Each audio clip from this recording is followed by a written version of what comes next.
لا حول ولا قوة إلا بالله العلي العظيم. بسم الله الرحمن الرحيم.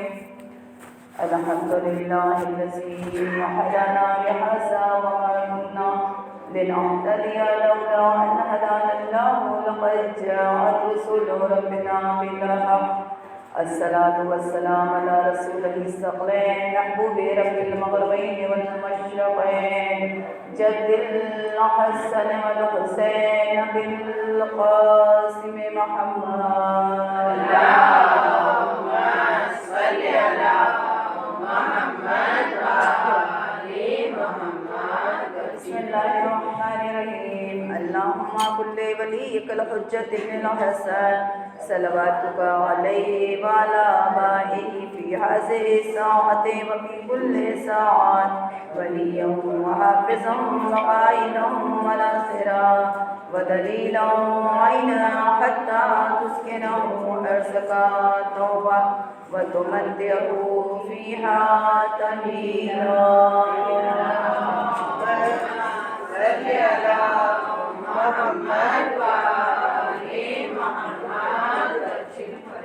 أما بعد فقد قال الله تعالى تبارك في كتابه المبين وقوله الحق. بسم الله الرحمن الرحيم. إنما يريد الله ليذهب عنكم الرجس أهل البيت ويطهركم تطهيرا. اللهم صل على محمد وآل محمد. السلام علیکم ورحمۃ اللہ وبرکاتہ.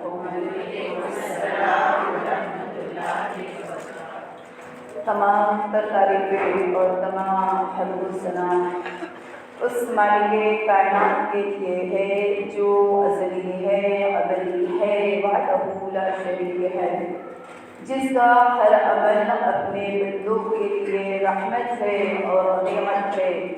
خدا بند عالم کا کرم ہے، احسان ہے کہ اس نے دامن محمد والے محمد علیہ السلام سے متمسک کر دیا. چونکہ مجلس کی ابتدا امام حسین علیہ السلام کی اس دعا سے کر رہے ہیں کہ یہ وہ دعا ہے جسے مظلوم کربلا میں وقت آخر جب رخصت کے لیے آئے تو اپنے بیٹے سید سجاد کو سینے سے لگا کر کے یہ دعا تعلیم فرمائی اور فرمایا کہ اے بیٹا یہ وہ دعا ہے کہ جسے مجھے میری ماں فاطمہ زہرا نے اور ان کو ان کے بابا رسول خدا نے تعلیم فرمائی کہ جب تم پر کوئی مصیبت کوئی بلا آ جائے اور تمہاری کوئی حاجت ہو تو تم اللہ کی بارگاہ میں اس دعا کو پڑھنا. اس دعا کے صدقے میں، اس دعا کے سبب اللہ تمہاری مشکل کو، تمہاری بلا کو اللہ ٹال دے گا. پھر فرمایا کل کی مجلس میں نے 2 جملے بیان کیے تھے کہ امام حسین علیہ السلام نے کہا کہ اے بیٹا اس دعا کو میرے نانا رسول خدا نے جنگ بدر اور جنگ خندق میں اس دعا کو پڑھا تھا. یہ دعا اتنی فضیلتوں کے حامل ہے کہ حکم ہے کہ ہر نماز کے بعد اس دعا کو پڑھا جائے. یہ دعا مصیبت، پریشانی، بلاؤں سے بچاتی ہے. میں روزانہ کوشش کی ہوں، خداوند عالم نے مجھے توفیق عطا کی کہ میں اس دعا کے ایک ایک جملے آپ کے درمیان بیان کرتی آ رہی ہوں. آج بھی مجلس کے ابتدا امام حسین علیہ السلام کے اسی دعا کے جملے سے کرتے ہیں جو خداوند عالم کی معرفت کراتے ہوئے امام حسین علیہ السلام نے فرمایا کہ بسم اللہ الرحمن الرحیم. یا من یقدرو علی حوائج السائلین. یا من یقدرو علی حوائج السائلین. اس کا کیا مطلب ہے؟ یا من یقدرو، اے وہ جو قدرت رکھتا ہے اللہ سب پر، حوائج السائلین کے سائلوں کی حاجت کو پورا کرے. اے وہ جو قدرت رکھتا ہے، خدا کتنی قدرت رکھتا ہے، ہم اس کی قدرت کا اندازہ لگا سکتے ہیں جو ہم الفاظ کو الگ الگ پڑھتے ہیں. یا من یقدرو، پھر ہے علی حوائج السائلین، اس کا مطلب یہ ہے کہ اللہ صرف ایک سائل کی حاجت کو پورا نہیں کرتا، تمام سائلوں کی حاجت کو جو پورا کرنے کی قوت رکھتا ہے اس ذات کا نام پروردگار عالم ہے۔ سمجھ میں آ رہی ہے بات کہ اللہ کون ہے؟ تمام قدرتوں کا مالک، اور قدرت کیسی قدرت ہے؟ اس کی بارگاہ میں اگر کوئی سائل، کوئی مانگنے والا پہنچ جائے تو خدا اسے اپنی بارگاہ سے بغیر حاجت روائی کے پلٹاتا نہیں ہے۔ دو روایات ہم آپ کے سامنے بیان کرتے ہیں، کتاب خدا شناسی کے راستے۔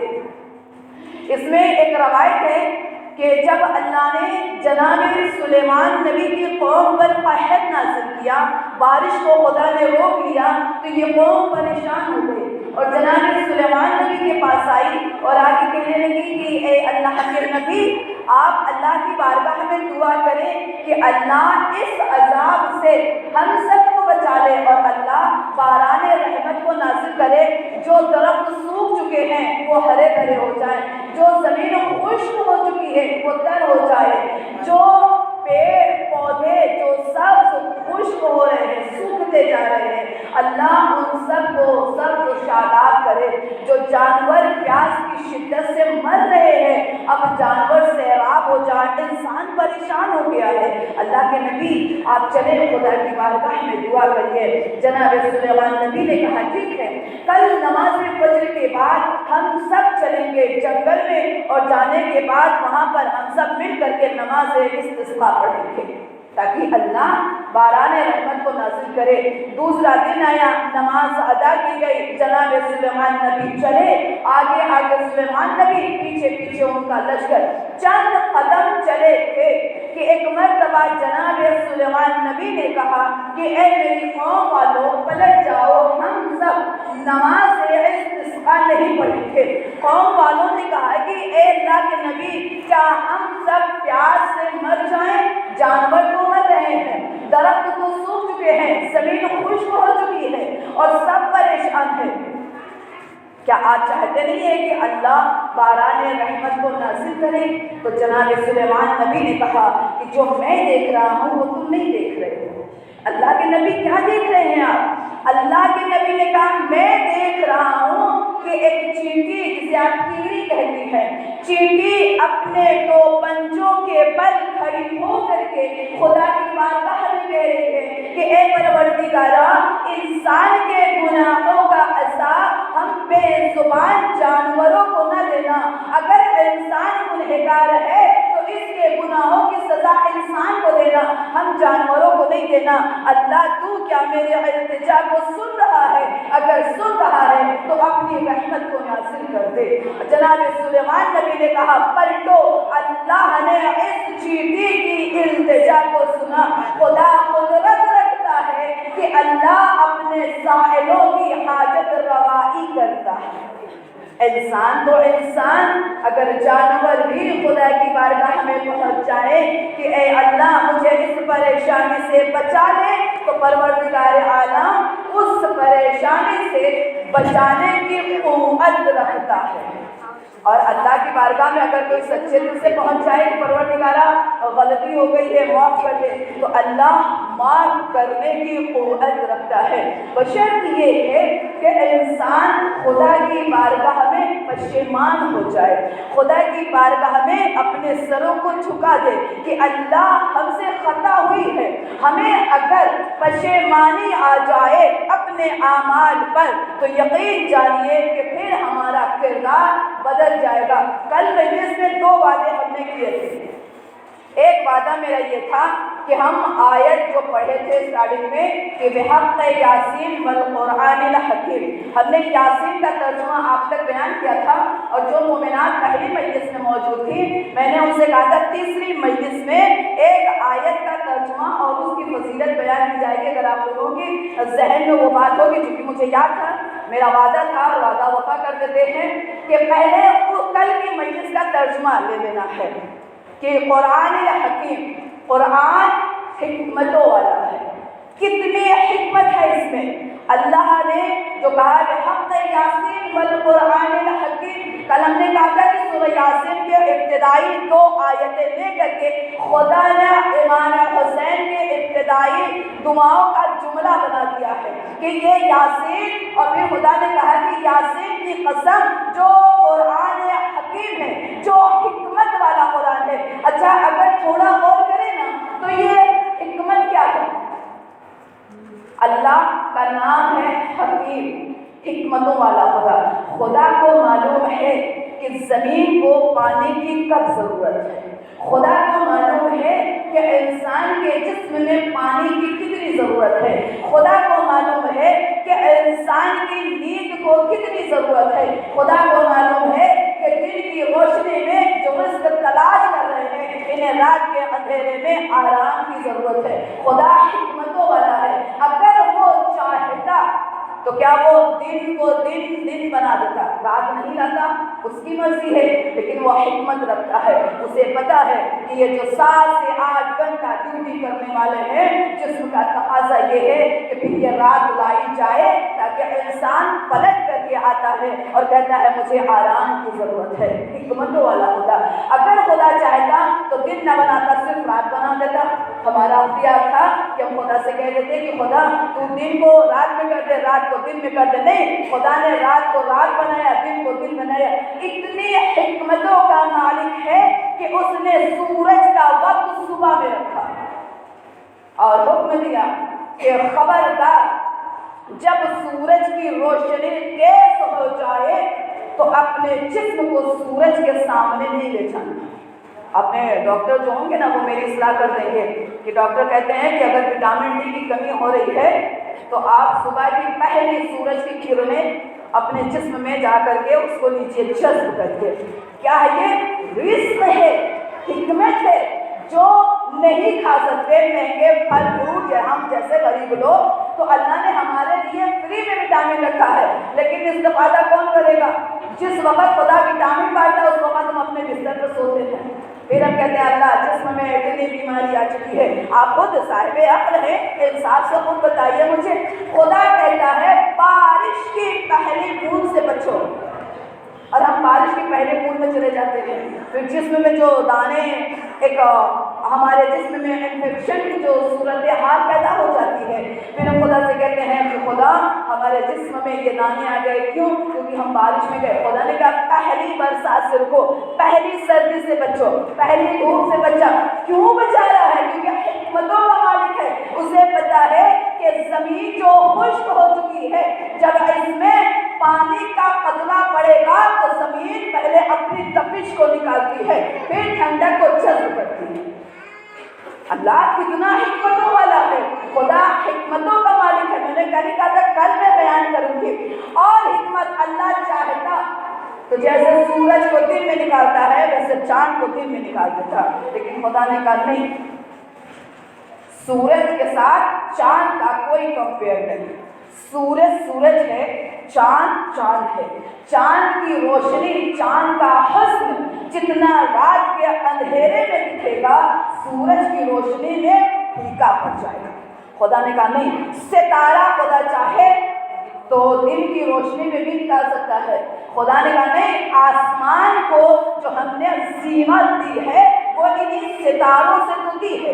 اگر یہ ستارے دن میں کر دیتے تو رات میں میرا بندہ جب سر کو آسمان کے جانب اٹھاتا تو سوائے اندھیرے کے کچھ نظر نہ آتا.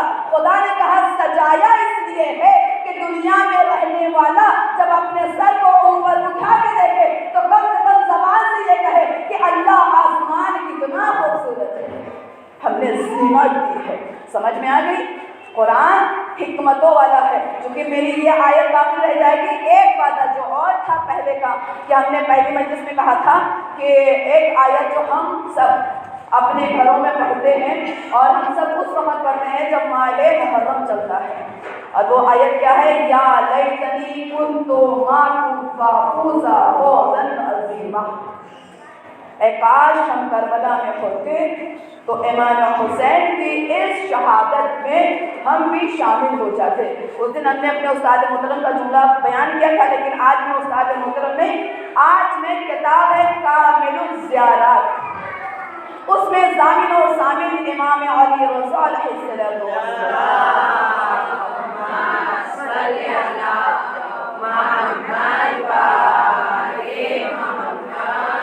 آٹھویں امام بیان فرماتے ہیں۔ آیت کریمہ ની તસબીહ જેનાથી જેટલી થાય ને એટલી કરો પેલો સલવાત મુહમ્મદ અલ્લાહુમ્મા સલ્લી અલા મુહમ્મદ વ આલે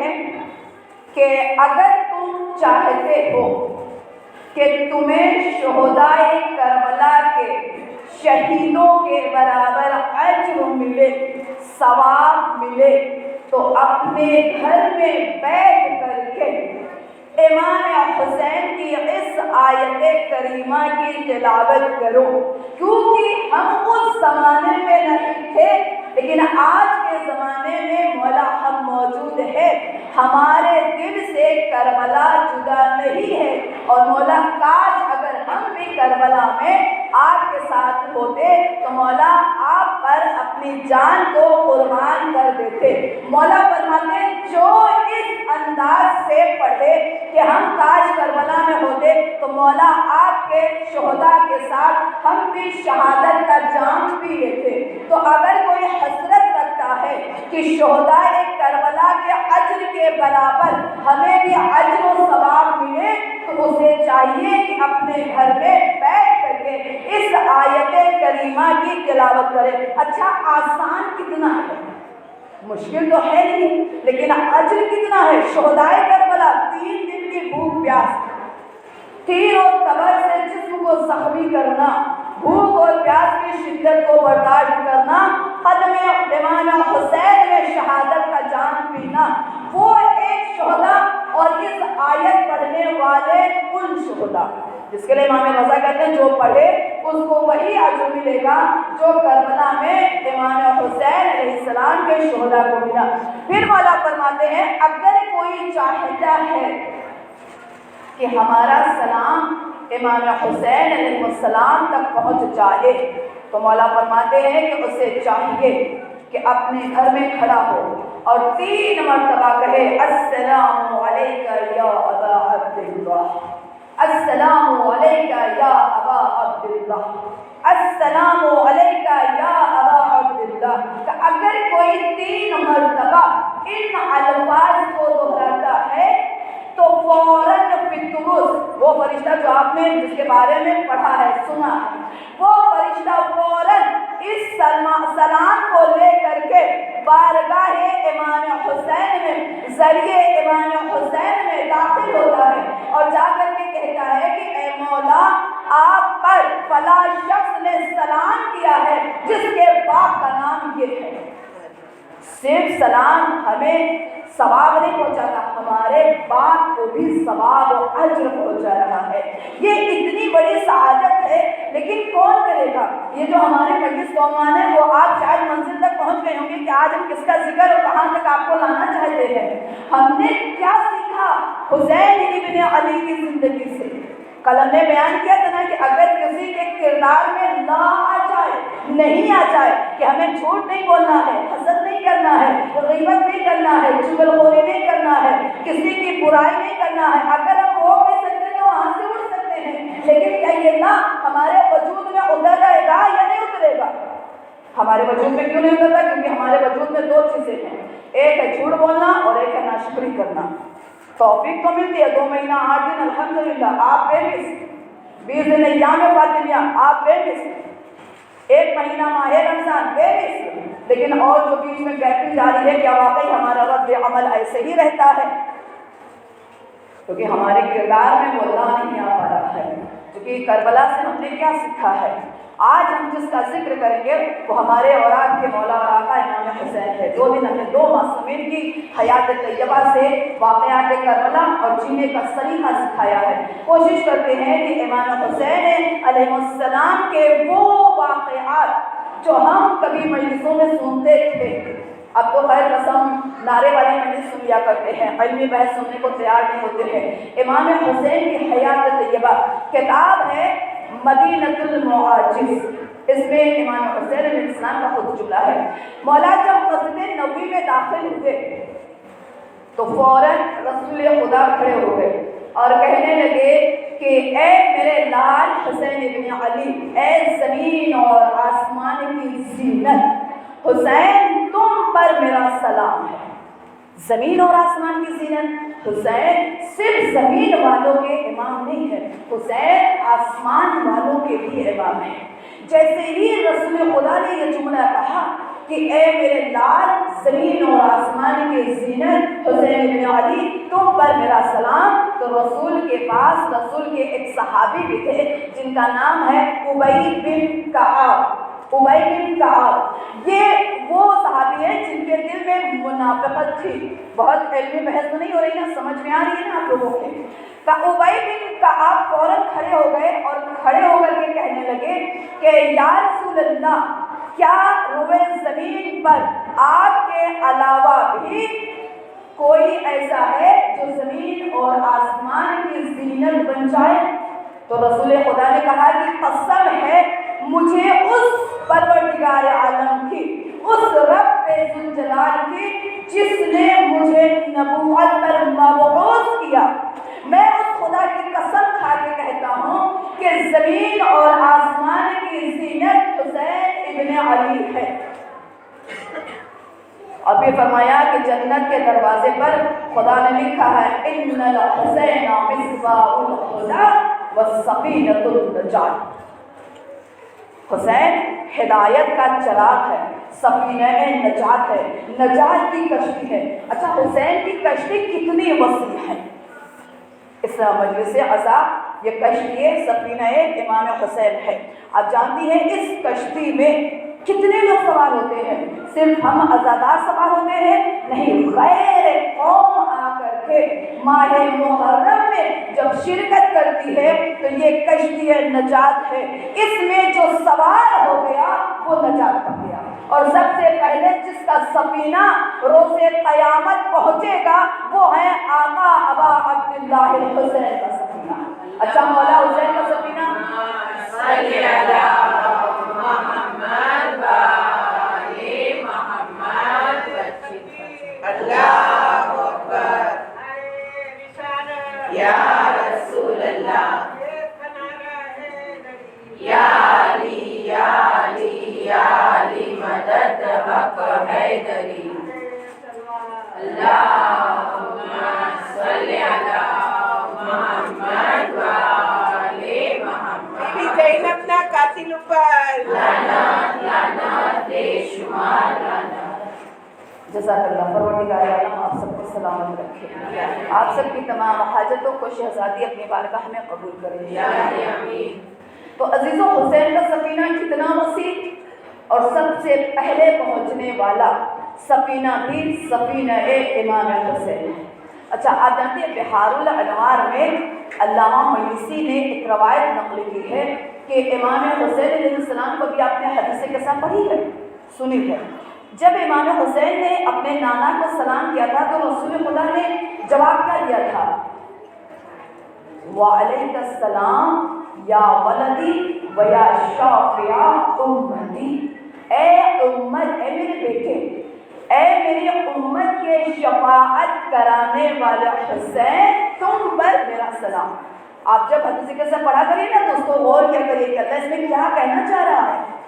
ہم نے چونکہ میرا یہ ٹاپک نہیں تھا لیکن چونکہ میں نے سوچا کہ قبل اس کے کہ میں یہاں سے چلی جاؤں کچھ علم آپ تک دے کر کے جائے۔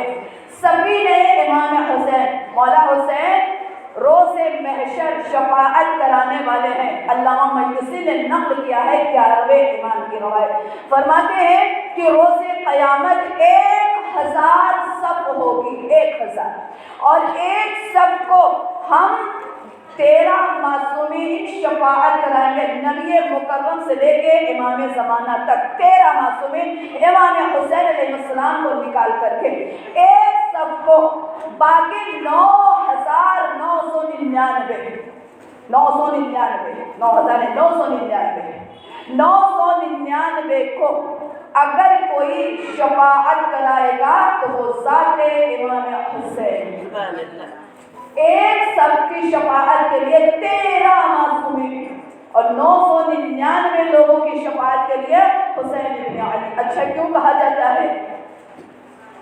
شاعر نے کہا نا کہ ہم نے یہ کب کہا کہ ہماری ہے کربلا، حق بات تم کہو تو تمہاری ہے کربلا۔ قلب رسول پہ جس نے اتاری تھی آیتیں، اس نے ہمارے دل میں اتاری ہے کربلا۔ اگر حق بات تم کہنا شروع کر دو تو تمہاری کربلا، حق بات ہم کہہ رہے ہیں تو ہماری کربلا۔ کربلا یعنی اگر کوئی اہل بیت سے محبت کرے، اظہار اپنے عمل سے کرے، خدا قانون قدرت کو تبدیل کر دیتا ہے۔ اور کیسے کرتا ہے؟ مٹی کی صفت کیا ہے؟ جب تک مولا حسین ان کا قدم کربلا نہیں پہنچا تھا تب تک یہ مٹی تھی، لیکن جیسے ہی قدم مبارک ابا عبداللہ الحسین پہنچا، مٹی خاک شفا ہو گئی۔ کسی مٹی کو پوری کائنات کی سوائے خاک کربلا چھوڑ کے کسی مٹی کو خاک شفا کی فضیلت ملی نہیں ملی۔ جہاں نبی کے قدم گئے اس مٹی کو بھی شفاعت نہیں ملی، جہاں زہرا دفن ہے اس مٹی کو بھی خاک شفا نہیں کہا گیا۔ خاک شفا اگر کسی مٹی کو ملا تو وہ مٹی ہے جہاں ابا عبداللہ الحسین کے لہو کا قطرہ گرا۔ مولا فرماتے جب تک یہ زمین کرب کی زمین تھی، جب تک حسین نے قدم نہیں رکھا تھا، لیکن جیسے 2 محرم کو مولا نے قدم رکھا، کربلا نہ ہو کر کے معلا ہو گئی۔ اور پھر فرمایا ہر زمین پر قیامت آئے گی، ہر زمین تہوالا ہو جائے گی، لیکن سوائے کربلا کی زمین خدا اسے ایسے ہی اٹھائے گا اور جنت میں لے جا کے جوڑ دے گا۔ سب پر قیامت آئے گی لیکن زمین کربلا پر قیامت نہیں آئے گی۔ اسی لیے معصومین نے کہا اگر جنت کا ایک نظارہ کرنا ہے تو کربلا چلے گا۔ اللہ نے شرف دیا ہے، صرف کہا نہیں۔ کتاب معجزات امام حسین علیہ السلام میں اس میں ایک روایت ہے کہ خاک شفا کی اتنی فضیلت کیوں ہے۔ ایک روایت معصومین لے لیجیے کہ اگر کوئی خاک کربلا کی تسبیح پر تسبیحات اربع پڑھے، یعنی سبحان اللہ والحمد للہ ولا الہ الا اللہ واللہ اکبر، اگر کوئی تسبیحات اربع پڑھے، اس کی فضیلت کیا ہے؟ معصومین فرماتے ہیں اس کی فضیلت یہ ہے کہ خاک شفا پر تسبیحات اربع جو پڑھے گا خدا اس کے 6000 گناہوں کو مٹا دے گا، خدا اس کے 6000 درجات کو بلند کرے گا، 6000 نیکیاں اللہ اس کے نام اعمال میں لکھے گا۔ یہ ہے خاک شفا کی تسبیح پر تسبیحات اربع پڑھنے کے فائدے۔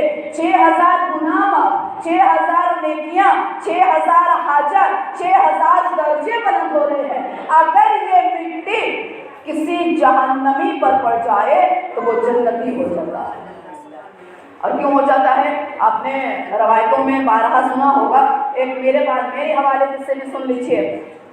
عرب کے ایک شاعر تھے، بہت بڑے شاعر تھے، جن کا نام تھا کریم مرسلی۔ مرسل کے رہنے والے تھے اس لیے ان کے آگے مرسلی لگتا ہے۔ ان کے باپ نے دعا مانگی، دعا کیا مانگی تھی؟ منت مانگی کہ پروردگارہ مجھے ایک ایسا بیٹا دے کہ جسے میں پرورش کروں تو وہ زوار امام حسین کو قتل کرے۔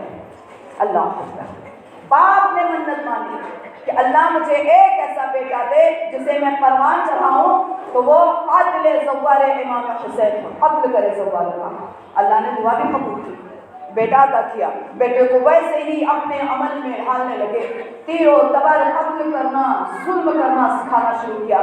جب باپ نے دیکھا کہ اب میرا بیٹا اتنا بڑا ہو چکا ہے کہ اب یہ زوار امام حسین کو قتل کر سکتا ہے، تب فوراً باپ نے اپنے بیٹے سے کہا کہ اب تم جاؤ اور کربلا جانے والے یہ شہر مرسل، یعنی جو روایت ہے نا کہ جبل عامر، یہاں سے یہ قافلہ مدینے سے نکلتا ہے تو جبل عامر سے ہوتا ہوا قافلہ جاتا تھا، تو کہا جبل عامر پر چلے جاؤ اور وہاں سے تمہیں زوار امام حسین کو قتل کرنے میں آسانی ہو جائے گی، جانے والا بھی اسی راستے سے جائے گا، آنے والا بھی اسی راستے سے جائے گا۔ اب بیٹا چونکہ اسے پتا تھا کہ مجھے زوار حسین کو قتل کرنا ہے، جب گیا تو جو قافلہ زائر کا جا رہا تھا وہ تو کوفے کی جانب نکل چکا تھا، اب اس نے جبل عامر جو کہ پہاڑ ہے اس کی بلندی چوٹی پر گیا تو دیکھنے لگا کہ دور سے کربلا کی جانب سے قافلہ آ رہا ہے، تو اب اسے یقین ہو گیا کہ یہ قافلہ ادھر سے ہی گزرے گا، تو کیوں نہ میں پہاڑ سے نیچے اتروں اور جا کر کے ایک ایسی جگہ چھپ جاؤں جہاں پر یہ قافلے والے مجھے نہ دیکھ سکیں اور میں اچانک نکلوں گا اور زوار حسین کو قتل کر دوں گا۔ یہ سوچ کر کے وہ جبل عامر سے نیچے اترا اور آنے کے بعد اسی کونے میں چھپ گیا، جب ٹیک لگایا تو اس کی نیند لگ گئی، جب آنکھ لگی تو سو گیا، قافلہ پار ہو گیا۔ اسی نیند کے عالم میں وہ خواب دیکھتا ہے کہ جیسے قیامت بپا ہے اور فرشتوں اس کو لے کر کے جہنم کے جانب جا رہے ہیں، خدا کا حکم ملا کہ گنہگار ہے اسے دوزخ میں جلایا جائے، لیکن جب لے کر کے جہنم کے فرشتے چلے اور اسے جہنم کے حوالے کیا تو جہنم اس کے آگ کو جلا نہیں رہی تھی۔ اب فرشتوں نے سوال پوچھا کہ اے جہنم کی آگ تو اس کے جسم کو کیوں نہیں جلا رہی ہے؟ تو کہا وجہ یہ ہے کہ جس راستے پر یہ لیٹا سو رہا تھا وہاں سے زوار امام حسین کا قافلہ گزرا اور زوار کے قدموں کی خاک اس کے جسم پر پڑ گئی ہے، اور جس کے جسم پر خاک زوار حسین پڑ جائے تو اس کو ہم ایکسپٹ نہیں کرتے ہیں، اسے پہلے اس خاک سے جدا کرو۔ اب فرشتوں نے اسے نکالا، پانی میں ڈبویا، پھر نکالا، پھر کہا اب تو حوالے کر دو، اب جب پھر ڈالا پھر نہیں آگ جلا رہی ہے۔ اب فرشتوں نے کہا تم نے کہا تھا کہ اس کے جسم پر خاک کربلا زوار کے قدموں کی خاک پڑ گئی ہے، اس لیے ہم اسے قبول نہیں کر رہے ہیں، اب کیوں نہیں اس کو جلا رہے ہو؟ تو فرشتوں نے کہا کہ اب وجہ یہ ہے کہ جب یہ سو رہا تھا، سوتے وقت گھوڑا جب دوڑ رہا تھا اس دوڑنے کی وجہ سے جب اس نے سانس لی ہے تو ناک کے ذریعے کچھ اجزاء ریت کے اس کے سینے میں پہنچ گئے ہیں، اور جس سینے میں خاک زوار حسین پہنچ جائے ہم اس دل کو نہیں جلا سکتے۔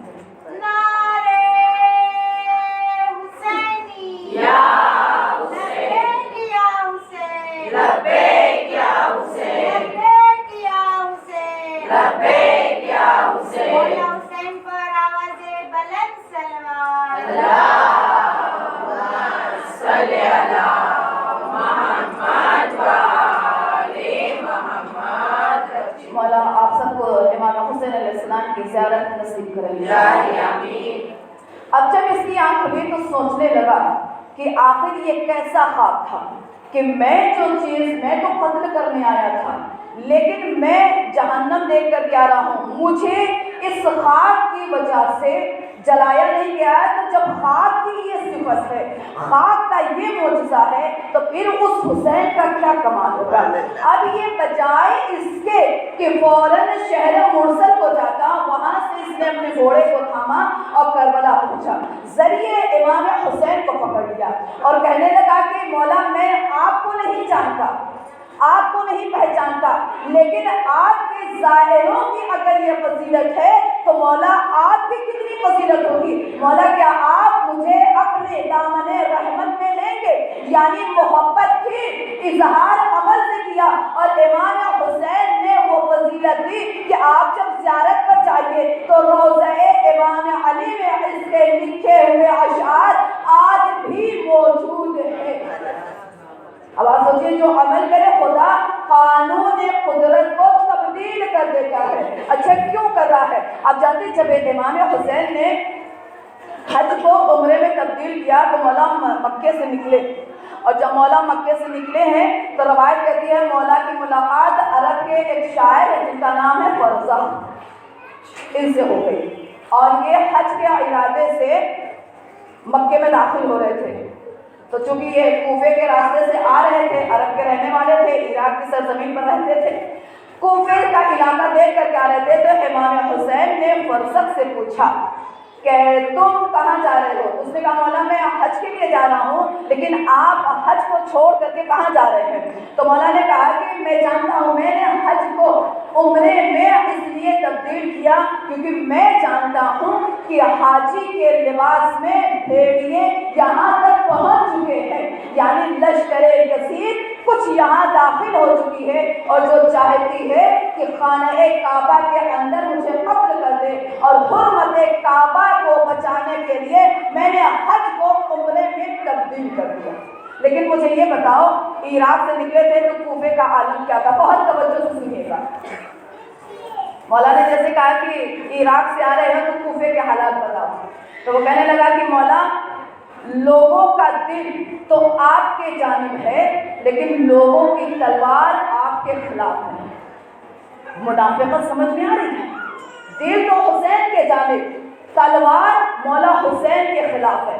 یعنی دل اگر حسین کے جانب تھا تو عمل یہ تھا کہ پھر حسین ابن علی کا ساتھ دیتے۔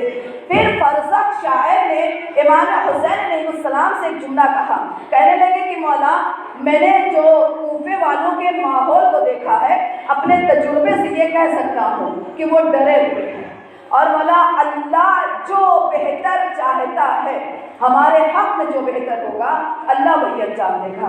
جب فرزق نے یہ جملہ کہا تو امام حسین علیہ السلام نے کہا کہ میں اللہ کی ہر رضا پر راضی ہوں، اگر میری خواہش کے متعلق بھی عمل ہوگا تب بھی میں خدا کی رضا پر راضی، اگر میرے خلاف ہوا تب بھی میں خدا کی رضا پر راضی ہوں۔ یعنی حسین جو ہے اللہ کی رضا پر راضی، صرف خوف خدا امام حسین کے دل میں تھا، اسی لیے یہ پورا جو ماجرا واقعات کربلا ہوا ہے، آگے کی منزل انشاءاللہ کل کی مجلس میں یا آج رات کی مجلس میں ایک منزل اور ہم آپ کو پہنچائیں گے انشاءاللہ، کہ وہاں پر رک کر کے مولا نے کیا خطبہ بیان کیا تھا۔ آپ جانتے ہیں کہ مولا کربلا مدینے سے نکلے تو ڈائریکٹ کربلا پہنچ گئے، راستے میں امام نے کتنوں کی ہدایت کی ہے یہ کون بیان کرے گا؟ امام نے کتنوں کو راست پر لے کر دیا یہ کون بیان کرے گا؟ جیسے مولا نے کہا کہ میں خدا کی رضا پر راضی ہوں، اور آپ جانتے یقین کریں جس کے دل میں خوف الہی آ جائے وہ پھر کسی سے نہیں ڈرتا۔ اگر دنیا کی مثال دیکھنا ہے تو آیت اللہ خامنائی علی اللہ مقامہ کو دیکھ لیجیے۔ دنیا کہہ رہی تھی آیت اللہ حسن نصر اللہ رضوان اللہ علیہ کی شہادت کے بعد یہ آیت اللہ نوز باللہ چھپ گئے، رنگ چلے گئے، لیکن آقا نے بڑھ کر کے کیا کہا؟ ہم کرار ہیں، غیر فرار کے بیٹے ہیں، فراریوں میں سے نہیں ہیں۔ آقا نے اعلان کیا کہ اب میں نماز جمعہ خود پڑھاؤں گا، اور پھر فورس کو حکم دے دیا تھا کوئی میرے پاس نہیں آئے گا۔ آپ نے دیکھا ہوگا ٹی وی پر کہ وہ لوگ جو اذان نماز کے خلاف بول رہے تھے کہ اذان کی آواز کان میں چبھتی ہے، 1.5 گھنٹہ بیٹھ کر کے آقا کا خطبہ سنا، یہ ہے طاقت پروردگار۔ جو تم سننا نہیں چاہتے تھے وہ اللہ نے سنوایا، جو برخلاف بولتے تھے میڈیا والے، سوشل میڈیا والے، سب کان لگائے تھے کہ آیت اللہ خام نے کیا کہنا چاہ رہے ہیں۔ یہ ہے اعجاز، یہ ہے وہ طاقت جو اللہ نے فقط علی والوں کو دیا۔ اور مجھے شکر کا مقام ہم سب کے لیے ہے کہ ہم سب اس منزل پر ثابت قدم ہیں، ہمیں سوائے خدا کے کسی سے ڈر نہیں لگتا۔ لیکن اگر کوئی خدا کا خوف نہ رکھے پھر اسے دنیا میں ہر ایک سے ڈر لگے گا۔ ایک مثال دیتے ہیں اور اپنے مسائل پر آ جاتے ہیں۔ جب امام حسین نے اپنا سفیر جناب مسلم ابن عقیل کو بنا کر کے کوفہ بھیجا تھا، اور آپ نے پڑھا ہوگا کہ کوفے میں جا کر کے جناب مسلم نے بیعت لے لی تھی، تمام کوفے والوں نے جناب مسلم کے ہاتھ پر بیعت کر لی تھی، اور امام حسین کو خط لکھ دیا تھا کہ مولا اب آ جائیے کیونکہ راستہ بھی ہمارا ہے اور لوگ آپ کے ظہور کا انتظار کر رہے ہیں، جیسے آج ہم سب منتظر امام زمانہ ہیں ہم سب، لیکن ہمارے لیے جو پیغام ہے وہ انہی واقعات سے ہمیں ضرورت ہے اپنے زمانے کے امام کی معرفت حاصل رکھے۔ کہیں ایسا نہ ہو کہ جیسے خدا نخواستہ کوفے والے دھوکے میں آ گئے، کل ہمارا امام آواز دے اور ہم دھوکا کھا جائیں۔ ایمان اتنا مضبوط رکھیے کہ جو خوف خدا نہیں رکھتا وہ پھر پوری قوم سے ہر ایک سے ڈرتا ہے، جب حسین کے سفیر نے خط لکھ دیا کہ مولا اب آ جائیے، اب راستہ ہمارا ہے، لوگ آپ کی بیعت کو تیار ہے، اور ادھر جب جا کر کے شام کے حاکم کو خبر ملی، چونکہ یزید تخت پر بیٹھا تھا، تو اس نے عبید اللہ ابن زیاد کو فوراً کوفے کا گورنر بنایا، اور بنانے کے بعد کہا کہ تم کوفے میں داخل ہو جاؤ اور جا کر کے کوفے کے حالات مجھے اس سے آشنا کرو، کیا ہو رہا ہے کوفے میں۔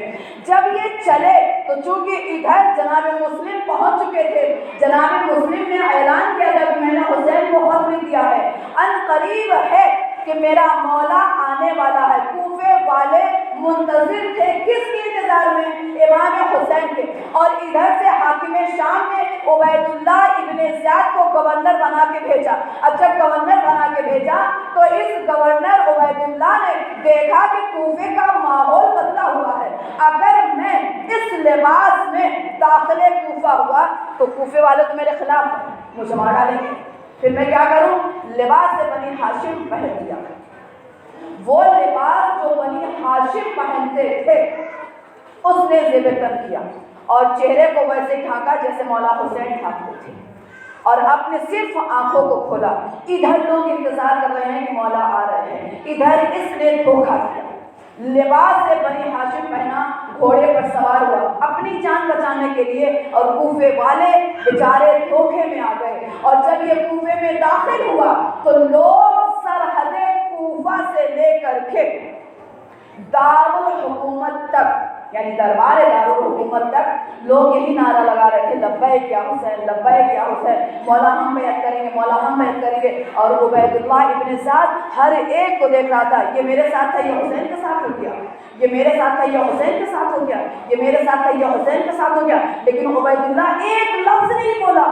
اس ٹائم پر عبید اللہ کچھ بولتا کہ یہ اہل کوفہ سمجھ جاتے کہ یہ میرا مولا ہے یا کوئی دھوکے باز ہے، لیکن عبید اللہ کی زبان خاموش، اور یہ عاشق امام حسین یہ سمجھ رہے تھے کہ یہ میرا مولا آ گیا ہے۔ اب لوگ نعرہ لگانے لگے، تکبیر کرنے لگے کہ مولا ہاتھ بڑھائیے، ہم بیعت کریں، ہاتھ بڑھائے، بیعت کریں۔ لیکن عبید اللہ ابن زیاد جب دارالامارہ تک پہنچ گیا تو اب اسے اطمینان ہو گیا کہ اب مجھے یہاں کوئی خطرہ نہیں ہے۔ تب اس ملعون نے اپنے چہرے سے نقاب کو ہٹایا۔ اب جو نقاب ہٹا تو حقیقت سامنے آئی۔ پھر اس نے کیا کیا؟ اس نے اب جو لوگ عاشق امام حسین ہو رہے تھے ان کو دھمکی دیا، ان کو دولت دی، ان کی خواتین کو پکڑا، ان کے بچوں کو لیا، اور اس کے بعد تب حسین کے خلاف کیا۔ اب آپ سوچیں نا کہ پروپیگنڈا کہاں سے بنا؟ لباس سے بنی ہاشم میں آ کر کے دھوکہ دیا کوفے والوں کو، اور ڈر کس سے رہا تھا؟ انہی کوفے والوں سے۔ یعنی خوف خدا نہیں تھا، لیکن خوف کوفے والوں کا اتنا تھا کہ اپنے چہرے پر نقاب ڈال کر کے آیا تھا کہ یہ کوفے والے کہیں مجھے نہ مار دے۔ یہ حسین بن علی، مولا نے ان کی بے وفائی کو کیسے قبول کیا ہے کہ جس کا دل حسین کی جانب ہو تلوار اس کے خلاف کھڑی ہو جائے، ہمارے لیے تو مر جانے کا مقام ہے عزیزو۔ بس میں بہت طولانی نہیں، باقی دو روایتیں کل کی مجلس میں انشاءاللہ بیان کریں گے۔ 42-43 منٹ ہو چکے ہیں۔ ایک روایت اور لے لیجیے ربط مسائل کے لیے، چونکہ ہم سب مائیں ہیں اور آپ جانتی ہیں ماں کی دعا اللہ ہر حال میں قبول کرتا ہے، چونکہ یہ فرض جس سے منسوب ہے یہ ماں بھی بڑی سخی ماں ہے۔ ایران کا ایک علاقہ ہے کرمان، جو زیارت پر گئے ہوں گے انہیں پتا ہے، جو نہیں گئے ہیں الہی انہیں اسی سال زیارت نصیب کرے۔ کرمان کے رہنے والے ایک شخص ہیں جن کا نام ہے آغائے مسلح۔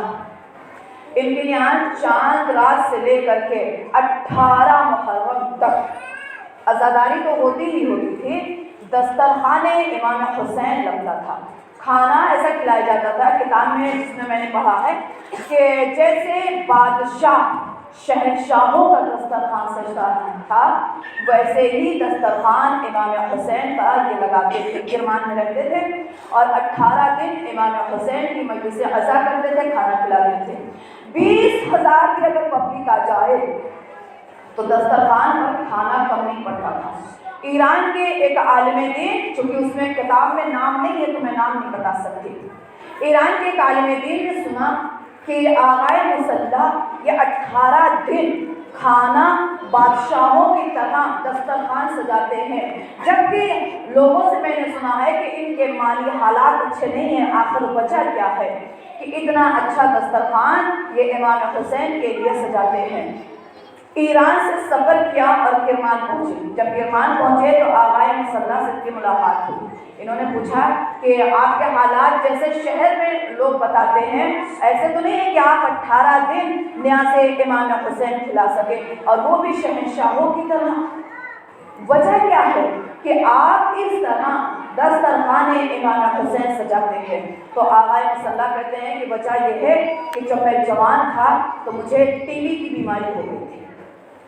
بیماری اس قدر میرے جسم میں پھیل چکی تھی کہ میری ماں ایران، عراق ہر ڈاکٹر کو دکھائی، سب ڈاکٹر نے کہہ دیا تھا کہ چند دن کا مہمان ہے اور اسے اپنے گھر لے کر کے جائیے، چند دن کے بعد یہ مر جائے گا۔ لیکن بیماری اس کے جسم میں سراحت کر چکی ہے، کوئی بھی اس کے نزدیک نہیں آئے، جو اس کے نزدیک آئے گا اس کو بھی یہ بیماری ہو جائے گی۔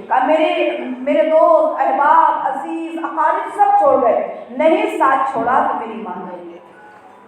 میں اپنی ماں سے کہتا تھا کہ ماں آپ میرا یہ سب کام نہیں کریں، آپ کو میری بیماری لگ جائے گی۔ تو میری ماں کہتی تھی کہ کاش مجھے یہ بیماری لگ جائے اور میرا بیٹا صحیح ہو جائے۔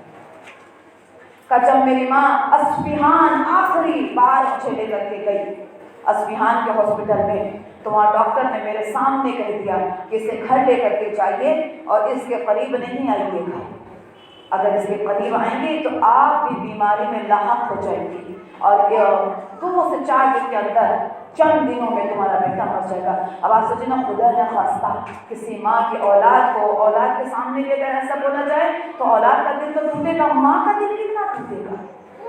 اور جب ماں واپس آئیں تو 2 دن بعد چاندرات ہونے ہوتی، ماں نے پورے ایام عزا کا سامان نکالا۔ اور آپ جو ایرانی گھر میں گئے ہوں گے نا تو انہوں نے دیکھا ہوگا کہ ایرانیوں کے گھر میں ایک حوض ہوتا ہے جہاں وہ کپڑے کو دھوتے ہیں، وہ ماں ایک رومال جو ہمارا مخصوص ہوتا ہے ایام عزا کا، ہم اس رومال کو لے کر کے ضرور آتے ہیں۔ یہ آغائے مصلی کہتے ہیں کہ میری ماں سب ایام عزا کا سامان دھل چکی تو اپنا وہ رومال جو وہ مجلس عزا میں لے کے جاتی تھی اسے نکال کے دھلنے لگی تو رونے لگی اور کہنے لگی کہ مولا اگر مصلحت میں میرے بچے کی شفا ہے تو میرے بچے کو شفا دے دے، اگر آپ کی مصلحت میں میرے بچے کو شفا نہیں ہے تو اسے موت دے دے۔ کہ میں ماں کے پاس ویل چیئر پر بیٹھا اور میری ماں اپنی زبان سے کہہ رہی ہے اگر مصلحت میں نہیں ہے تو میرے بچے کو موت دے دیجیے، میں ایک پر رہوں گی، مولا یا تو آپ پر رہوں یا اپنے بیٹے پر۔ کہ یہ جب میری ماں نے کہا تو میرا خود دل ٹوٹ گیا کہ دوست، احباب، چاہنے والوں نے تو چھوڑا، اور ماں کی زبان سے بھی یہی نکل آیا کہ میں مر جاؤں، کیا میں واقعی اس لائق نہیں ہوں کہ اب میں اپنی ماں کا ساتھ دے سکوں، اور میرا جسم خود میرا ساتھ نہیں دیتا ہے۔ تو کہنے لگے کہ میں اسی ویل چیئر پر بیٹھا تھا کہ میری ماں اس ویل چیئر کو لیتی ہوئی سرداب میں پہنچی اور مجھے سرداب میں لٹا دیا۔ ماں تو چلی گئی اور جا کے گوشے میں بیٹھ کے رونے لگی، کاش یہ ٹھیک ہو جاتا تو عزا میں میرا ہاتھ بٹاتا، تبرک میں میرا ساتھ دیتا۔ اور بیٹا کیا سوچنے لگا، بیٹے نے فوراً آواز دیا، یا ابا عبداللہ الحسین، کیا مولا مجھے شفا نہیں ملے گی؟ اگر آپ مجھے شفا دے دیجیے تو میں وعدہ کرتا ہوں کہ 10 دن میں اپنے گھر میں ایام عزا کروں گا اور 10 دن میں آپ کے عزاداروں کو کھانا کھلاؤں گا۔ کہ یہ کہہ کر کے میں زیادہ قطار رویا تو میری آنکھ لگی، جب آنکھ لگی تو اچانک آنکھ کھل گئی، آنکھیں کھلی کیونکہ میرے کمرے میں اچانک روشنی ہونے لگی۔ جب روشنی ہوئی تو میں اس روشنی میں کچھ دیکھ نہیں پا رہا تھا، بس یہ آہٹ محسوس ہو رہی تھی جیسے کوئی میرے قریب آ رہا ہے، اور قریب آنے والے نے کہا کہ اے آغائے مصلی اٹھو، کھڑے ہو جاؤ۔ آغائے مصلی کہتے ہیں کہ میرا جسم میرا ساتھ نہیں دے رہا، میں کیسے کھڑا ہو جاؤں؟ تو آنے والے نے کہا کہو یا حسین، ایک بار یا حسین تو کہو۔ آغائے مصلی کہتے ہیں میں نے جیسے ہی کہا یا حسین، جو جسم 6 مہینے سے نہیں ہلا وہ جسم کھڑا ہو گیا۔ اب جب میں کھڑا ہوا تو میرے مولا نے کہا کہ اے آغائے مصلی کہ اپنے والد سے مغرو گے تو نہیں؟ کہا نہیں مولا میں اپنے وعدے کو پورا کروں گا. تو میرے مولا نے کہا آغائے مسلح سنو، تم نے 10 دن کی منت مانی ہے نا، 8 دن کی منت اور مان لو. 8 دن یعنی 18 دن تم اپنے گھر میں وہیں سے عزا کرو گے، تم عزادار کو کھانا کھلاؤ گے. 10 دن کا انتظام تم کرنا، 8 دن کا انتظام میں کروں گا. آغائے مسلح نے ہاتھوں کو جوڑا اور کہا مولا 18 دن کیوں؟ مولا نے رو کے کہا اس لیے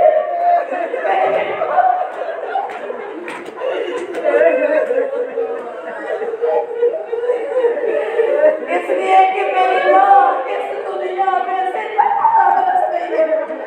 میری ماں 18 برس میں کتنی مصیبت اٹھا کے گئی.